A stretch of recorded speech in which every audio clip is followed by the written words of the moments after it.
We're looking at how do we find expected value of a continuous random variable. Now we want to look at how do we find variance of continuous random variable, right? So variance of continuous random variable. Now the formula for variance that we use is going to be the same for discrete random variable. The difference will be how do you find expected value of x and expected value of x variable. So variance of x, whether it's a discrete or continuous random variable, can be found using this formula, which we derive from the definition of variance. Because this formula is more convenient to use than the definition of variance. Just if we just quickly recall, the definition of variance is this, right? Variance of x is expected value of x minus expected value of x. From this definition, we can derive this formula for variance. So you're deriving this formula for variance from the definition of variance, right? And this is more convenient to use. And you can use this formula for both discrete and continuous random variables. The only difference is going to be how you compute expected value of x and expected value of x, right? For continuous random variable, we know here, here expected value of x is just going to be the integral from minus infinity to infinity x and the PDF of x, f(x) of x dx. And we know for expected value of x squared, we can still use the PDF of x, but instead of x, we'll have x squared. So this is x squared. So here g of x is x, gx is x squared. Right, so we still have the PDF of x, it's just that instead of x, we have gx, which is x squared. So the formula, like we just said,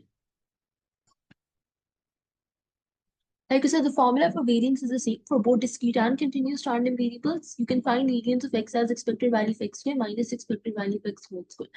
Only difference is how you compute expected value of x and expected value of x squared. For discrete random variable, you use summation, right? When we know expected value of x is summation x times the PMF, and an expected value of x is summation x squared PMF, right? Times PMF. For continuous random variable, you use integration, right? So the formula for the variance is same. You can use this formula regardless of whether it's a discrete or a continuous random variable. The only difference is how are you computing the components of this formula.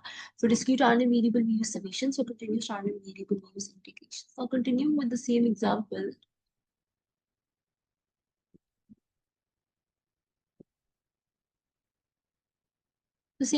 that we were doing where we had this continuous random variable x, whose PDF was given to us as, so we had this continuous random variable x with this PDF. Now we had 3 by 8, 4x minus 2x squared. X is between 0 and so this is the period defined for x between 0 and 2 and it's 0 otherwise. And for this continuous random variable, in the earlier parts we found expected value of x is 1 and expected value of x squared as 1. Right, so if we just go back, here we found expected value of x is 1. And here we found an early part expected value of x squared is 1.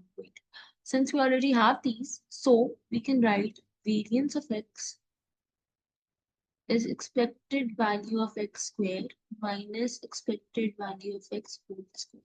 Expected value of x squared is 1.2 minus expected value of x whole squared is 1. So this just turns out to be 0. So when you're finding whether the variance of a discrete or a continuous random variable, you can use this formula. The only difference between finding variance of discrete and continuous random variable would be how will you evaluate each of the components of the formula. For discrete random variable, we'll use summation. So continuous random variable, we'll use intervals.